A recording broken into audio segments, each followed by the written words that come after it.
dalam menyelesaikan suatu perkara yang terjadi bila seorang advokat melanggar suatu kode etik advokat, maka klien atau korban tersebut tidak dapat menuntut langsung melalui jalur pengadilan.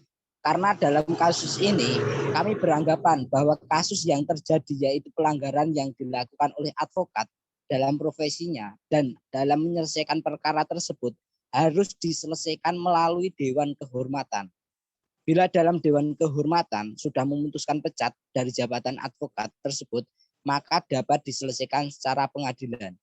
Terkait dengan permasalahan atau pertanyaan hukum yang klien konsultasikan kepada kami, maka kami akan memberikan pandangan hukum atas permasalahan yang Anda hadapi dari sisi hukum maupun peraturan lain yang terkait berdasarkan informasi dan kronologis kejadian.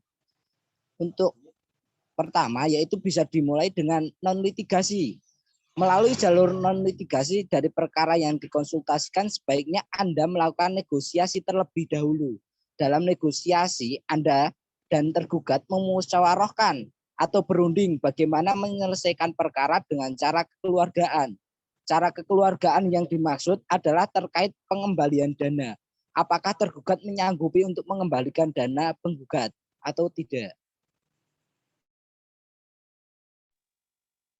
Selanjutnya, jika tidak menemukan jalan keluar dalam negosiasi, dapat dilanjutkan dengan proses mediasi, di mana kedua belah pihak dibantu oleh mediator.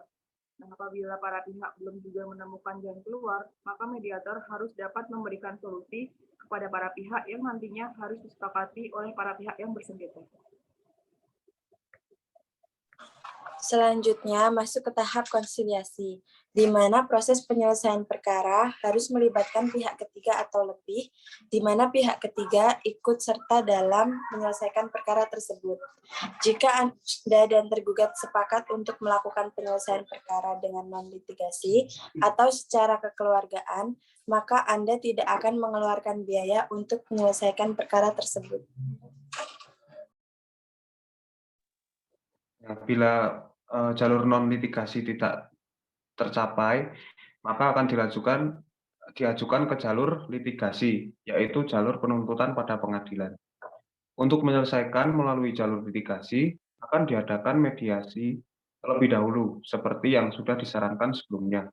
Dan apabila dalam tahap mediasi tidak menyelesaikan perkara tersebut, maka akan diajukan kepada tahap berikutnya. Apabila perkara akan diselesaikan secara litigasi, maka klien dapat menuntut tergugat terkait perkara penggelapan dana, di mana tercantum dalam pasal 374 KUHP, yang menyebutkan jika penggelapan dilakukan oleh seseorang dalam jabatan atau pekerjaannya, atau karena seseorang tersebut menerima upah, maka tergugat dapat dikenakan ancaman pidana penjara selama-lamanya 5 tahun.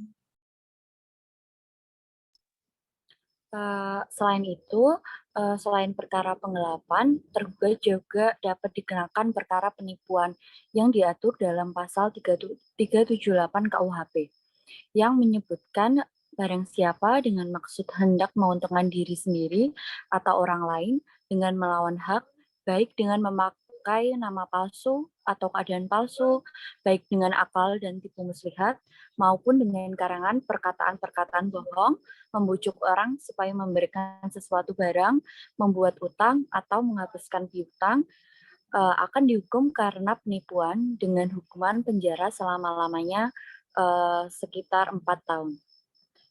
Demikian rencana penanganan perkara yang dapat kami sampaikan. Terima kasih.